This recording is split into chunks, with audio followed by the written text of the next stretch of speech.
உள்ளம் உடையும் போது உறவாய் வா இறைவா, கண்கள் கலங்கும் போது துணையாய் வா இறைவா, உள்ளம் உடையும் போது உறவாய் வா இறைவா, கண்கள் கலங்கும் போது துணையாய் வா இறைவா.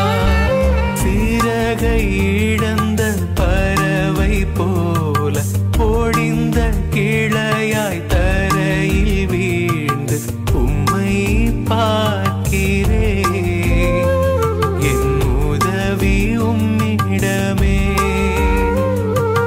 உம்மை பார்க்கிறேன், என் உதவி உம்மிடமே.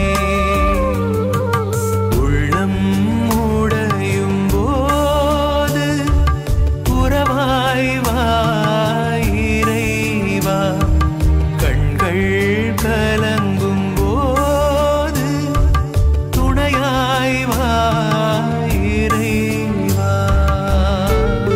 மத்தேயு நற்செய்தி 12வது அதிகாரம் 36வது இறைவார்த்தை. மனிதர் பேசும் ஒவ்வொரு வீண் வார்த்தைக்கும் தீர்ப்பு நாளில் கணக்கு கொடுக்க வேண்டும் என உங்களுக்கு சொல்லுகிறேன். அன்பிற்குரியவர்களே, நாம் பேசுகின்ற ஒவ்வொரு வார்த்தைக்கும் கடவுளுக்கு நாம் கணக்கு கொடுக்க வேண்டும்.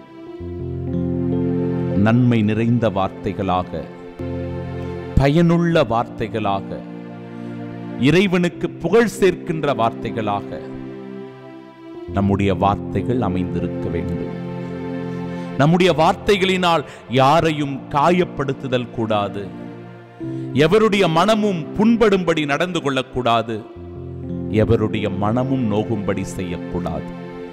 ஏனென்றால் இறைவனுடைய அருகில் இருக்கிறவர்கள், இறைவனை போற்றி துதிக்கிறவர்கள், இறைவனுடைய மகிமையில் வாழ்கிறவர்கள், அவருடைய நல்லாசிரை பெற்றவர்களாகிய நாம் ஒருபோதும் தீயதை எண்ணக்கூடாது, தீய வழியில் நடக்கக்கூடாது, தீமையானவற்றை பேசக்கூடாது, தீயவர்களோடு பழகக்கூடாது.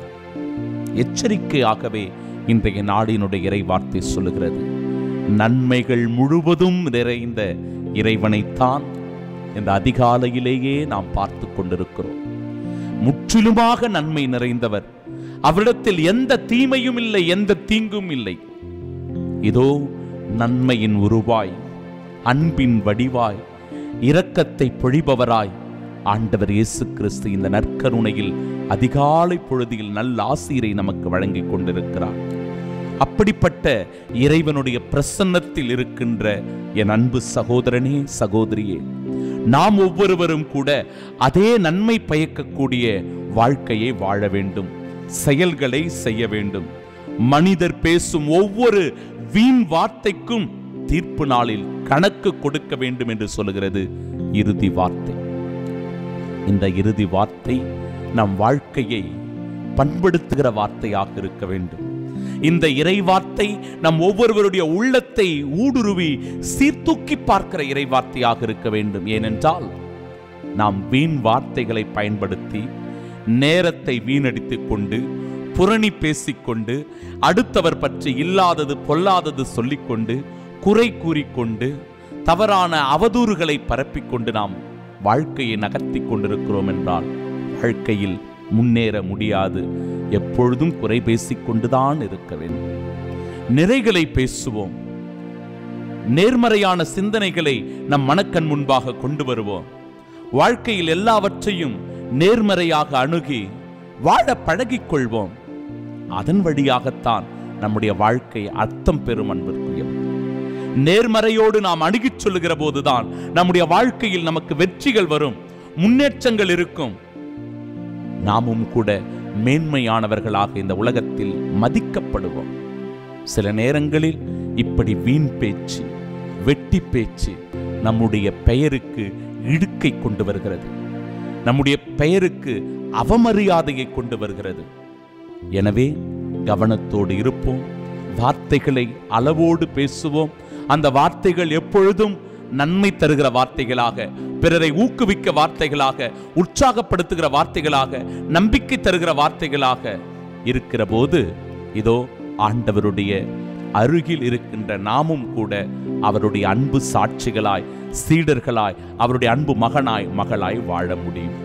எனவே ஆசீர்வாதமான இந்த அதிகாலை பொழுதில் கடவுளுடைய அருகில் இருக்கின்ற நாம் நன்மைகள் பல பெற்று அதே நன்மைகளை பிறருக்கும் செய்கின்ற நன்மை நிறைந்தவர்களாய் வாழ்கின்ற கடவுளுடைய ஆசி பெற்ற மக்களாய் இருப்போம்.